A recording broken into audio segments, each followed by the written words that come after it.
Bonjour à tous, dans cette nouvelle vidéo, je voulais parler du silence.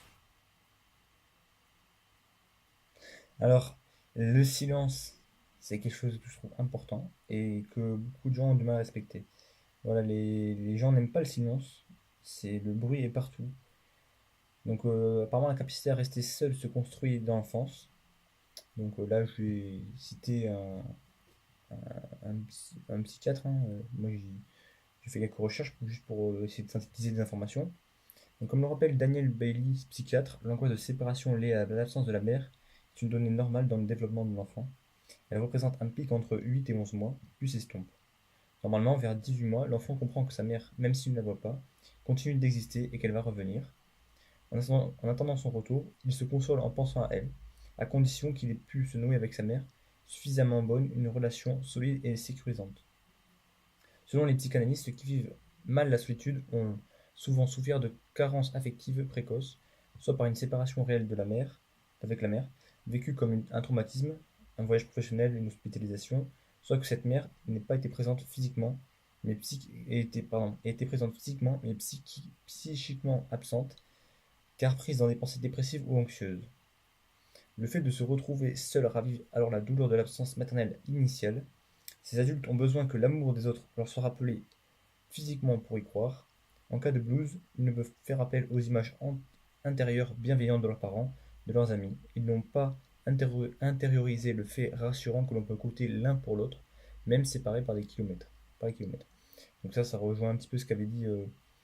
J'avais passé un petit court extrait de l'ebook de Stéphane Edouard, sur ma vidéo sur les adultes à retardement, il me semble. Donc ça rejoint un petit peu la même chose, hein, sur le rôle de la mère. Donc une personne qui est agressée aura peur que ça se reproduise et ne pourra pas rester seule. Un des premiers facteurs de stress dans une société moderne est sans équivoque le bruit. Donc on remarque facilement que le silence est rare. Effectivement, notre environnement sonore comporte une multitude de bruits, parfois très agressants, qui passent malheureusement souvent inaperçus du fait que nous y sommes habitués. Il en va de même de la musique, omniprésente dans tous les magasins, sur toutes les chaînes de télévision et de radio, dans tous les salles d'attente. De plus, elle est jouée ou diffusée très fortement lors des concerts au cinéma, dans les restaurants ou les boutiques. Donc voilà, nous n'avons pas le réflexe, nous n'avons plus le réflexe en tout cas de faire une balade en silence. Nous branchons automatiquement nos écouteurs dès que l'occasion se présente. Il est important de savoir que notre faculté auditive s'en trouve affectée.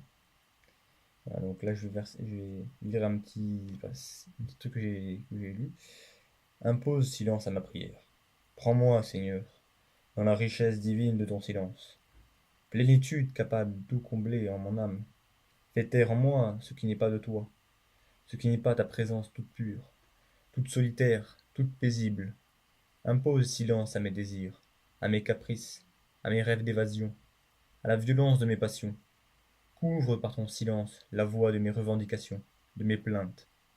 Imprègne de ton silence ma nature trop impatiente de parler, trop encline à l'action extérieure et bruyante. Impose même ton silence à ma prière, pour qu'elle soit par élan vers toi. Fais descendre ton silence jusqu'au fond de mon être, et fais remonter ce silence. Et fais remonter ce silence vers toi en hommage d'amour. Saint Jean de la Croix.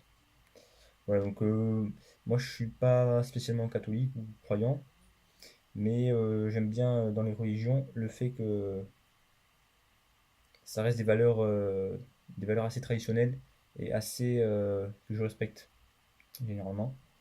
Euh, bon, même si il y a du bon à prendre et du pas bon à prendre, ça c'est chacun fait comme il veut, mais je trouve que c'est quand même intéressant. Dans les salles d'attente ou à la maison, les gens laissent la télévision allumée pour faire un bruit de fond. Ils gardent la sonnerie de leur téléphone ou le vibreur activé. Ils ne supportent pas de se retrouver seuls face à eux-mêmes. Dans les salles d'attente, ils font du bruit d'une manière ou d'une autre, en discutant avec leurs voisins pour échanger des banalités, ou en tapant sur leur téléphone bruyant. Et moi, cela m'insupporte. On passe notre temps dans un monde bruyant et personne ne supporte de rester 5 minutes dans un silence total. Pourquoi? Donc le silence est pourtant bénéfique, il permet de pas trop en dévoiler, de garder les atouts dans sa manche. Très utile en négociation immobilière notamment, le silence oblige souvent l'autre à combler et l'oblige à se raconter. Ça, c'est Yann Darwin que j'ai entendu dire ça. Je l'ai appliqué, c'est vrai que ça marche bien. On juge plus facilement cette personne et l'on sait à quoi s'attendre rapidement. Le bruit ambiant permet aux gens de ne pas trop penser. Ils vont ainsi éviter d'avoir à réfléchir à eux-mêmes, à leurs pensées, à leurs buts et objectifs. Le bruit est castrateur. Le bruit ambiant enlève la partie rationnelle et pousse les gens à réagir émotionnellement. Comme beaucoup de gens sont faibles émotionnellement, ils vont faire des achats irresponsables, inintéressants. C'est une des raisons pour lesquelles il y a du bruit constant dans les centres commerciaux. Les PNJ ne sont pas sûrs de leurs pensées, donc ils ont peur de dire des bêtises et d'être jugés comme stupides. Le calme média a une possibilité de penser, de réfléchir, ce que les gens en général n'aiment pas, soit parce qu'ils sont fainéants, soit parce que leurs réflexions les amènent à prendre conscience du tragique de leur existence. Le bruit constant est une manière de se cacher et de cacher ses sentiments, sa personnalité et de rester derrière une vitrine qui est notre apparence. On soigne notre apparence, mais si le calme s'installe, les épaules se voûtent, le regard devient fuyant et les mains se serrent. Le silence de la nature, quant à lui, est un silence méditatif, même s'il n'est pas continu, il n'est interrompu que par le chant des oiseaux ou la brise du vent et reste irrégulier, il n'a pas un rythme prédéfini. Voilà, c'est tout ce que j'ai à dire pour cette vidéo. Je vous souhaite une bonne journée et à demain.